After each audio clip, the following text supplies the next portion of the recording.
Title: Little Bell and the Song You Cannot Hear. In the small cheerful town of Dingdong, there lived a little sparrow named Little Bell. He got this name because he loved to talk all day long, chirping and chatting nonstop, just like a tiny bell that never stops ringing. He loved telling his mom how delicious the breakfast worms were, urging his dad to hurry and fly out of the house, and interrupting his friends' games to share his latest discoveries. Little Bell thought that saying everything he knew right away was the happiest thing in the world. But slowly, he began to notice something strange. When he excitedly talked about his adventure from yesterday, Rabbit Mama was gently wiping her baby's face. No one looked up to listen. When he tried to join the butterflies' dance, they were all fluttering around a new flower bud.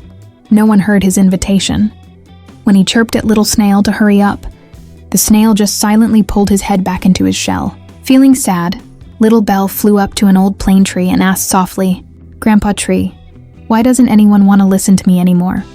The old tree's leaves rustled gently, and with a kind voice he said, "My dear child, try being quiet for a while. Use your little ears to listen to the song of the world." Little Bell, half believing and half doubting, closed his beak.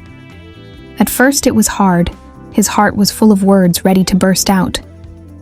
But slowly magical sounds began to fill his ears. He heard the breeze humming a lullaby for the baby dandelions. He heard the sunlight buzzing as it kissed every blooming flower. He heard the ants moving their food in a steady rhythm, like a work song. And he even heard the faint rustle from the snail he had just rushed. Little Bell and the Song You Cannot Hear. The snail was slowly and peacefully enjoying a tender green leaf. All those sounds around, Little Bell blended together into a gentle yet magnificent symphony he had never heard before.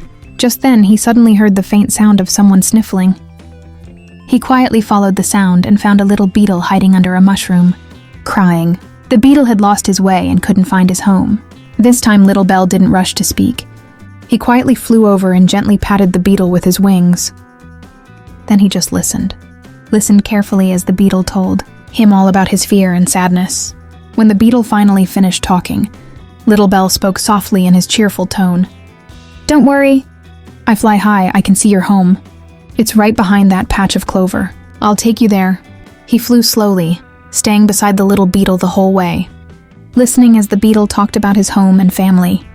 When they arrived, the beetle's mother said gratefully, "Little Bell, you are such a clever and kind-hearted child."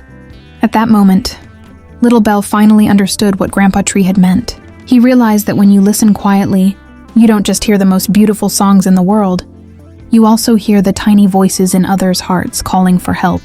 Now Little Bell still loves to talk, but he loves listening even more. He became the most beloved friend in Dingdong Town, because he learned that only when you first become a quiet little ear can every word you speak become a truly beautiful song.